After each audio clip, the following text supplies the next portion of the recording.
Family नाजिर जी, आप अमर समाज party के अध्यक्ष हैं, तो देश के हालात के बारे में कुछ बताना चाहेंगे? देखिए, देश के हालात बहुत चिंताजनक हैं, क्योंकि जो भारत सरकार है वो देश पे ध्यान नहीं दे रही है।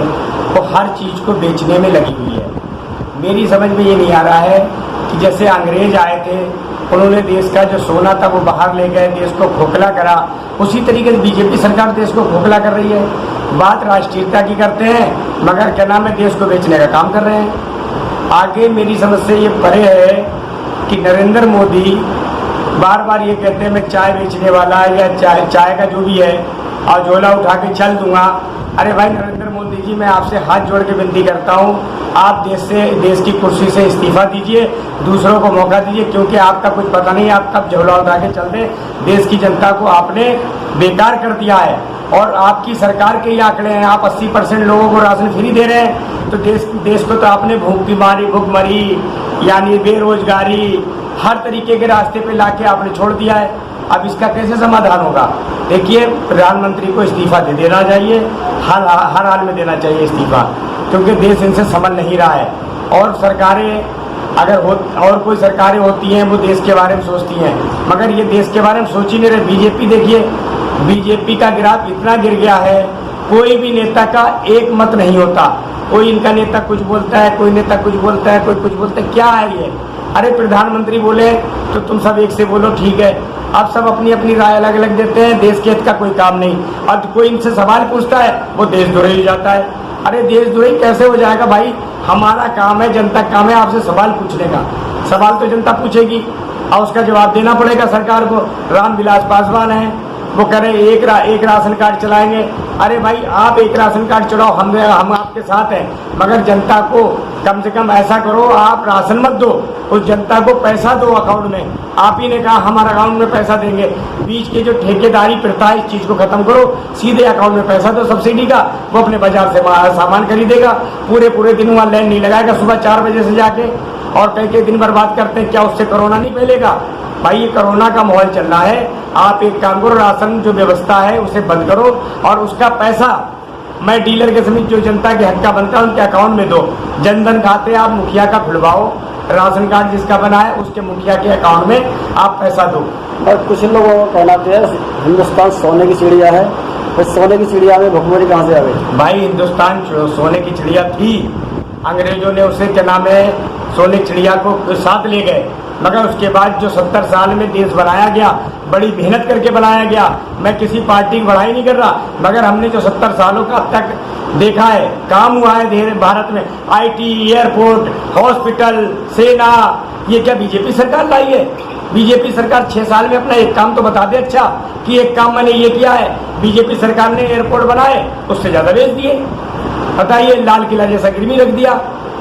मगर दिल्ली की बात करें तो आम आदमी पार्टी का कहना है कि शिक्षा में बहुत काम किया है। देखिए, आम आदमी पार्टी तो बुलबुला है, जैसे वो क्या नाम है साबुन का बुलबुला होता है ना, उस तरीके से काम करते हैं। जिसका स्वास्थ्य मंत्री है, सरकारी हॉस्पिटल में इलाज चल रहा था, उसे कोरोना नेगेटिव आया, फिर उन्हें प्राइवेट में गया, उसे पॉजिटिव हो जाता है। तो क्या ये व्यवस्था क्या है दिल्ली सरकार की? यानी एक मंत्री अपने अस्पताल हॉस्पिटलों में इलाज ना करा सका और प्राइवेट में जाना पड़ा, तो बताइए आम जनता का क्या हाल होगा? तो वैसे 7 मुकदमे चल रहे थे, उनके बारे में कुछ बताना चाहिए। देखिए, वो पहले चोरी, डकैती, अपहरण, बलात्कार, ऐसे दर्जनों मामले नहीं, 60 मुकदमे चल रहे थे। मायने रखते हैं उस जज को, हम कहते हैं जिस जज ने इसे क्या नाम है जमानत दी है, उस जज को क्या नाम कटघरे में खड़ा करना चाहिए। जहाँ से इसे क्या नाम है जमानतें मिली। क्या भारत सरकार का कानून इतना अंधा हो गया कि 60 मुकदमे चल रहे हैं, उसके बाद भी लोग खुलेआम घूम रहे हैं? उसका आपने जहाँ ये उसने हमारे पुलिस वालों पे जो शहीद किए हैं, हमें बड़ी दुख की बात है कि बताइए उनके परिवारों का क्या होगा। और एक हमारे क्या नाम है पुलिस व्यवस्था को इतनी तरीके से क्या नाम है उसे हैरिंग करना, वो तो सिर्फ गिरफ्तार करने गए थे, वो कुछ करने नहीं गए, गिरफ्तार करने गए, मगर उनने अवैध दुबे ने पहले से सारी षड्यंत्र करके पूरे जाल बिछाया हुआ था। उन्हें नहीं मालूम था कि हमारे साथ ये होने वाला है। मगर हम एक बात और कहें, उन्हीं के पुलिस महकमे में से कुछ लोग गद्दार थे, उन्होंने उसे जानकारी दी और उन्होंने उसी तरीके से फिर उन पर हमला किया। बताइए, ये हमला क्या अच्छी बात है? हमारे 8 जवान शहीद हुए हैं, ये गलत है, क्यों ऐसा नहीं होना चाहिए। और अभय दुबे के ऊपर 60 मुकदमे चल रहे, क्या यूपी सरकार आंख में पट्टी बांधे बैठी थी? योगी महाराज बड़ी सीना ठोकते हैं कि हमारे मोदी 56 इंच के सीना वाले हैं, हम उनके नक्शे कदम पे चल रहे हैं। आपने क्यों नहीं अब तक उस पर कार्रवाई की? क्या आप क्या नाम है कोई कांड होने का इंतजार करते हैं कि कोई कुछ हो और फिर हम उसके बाद देखते रहे मूल दर्शक बने हुए?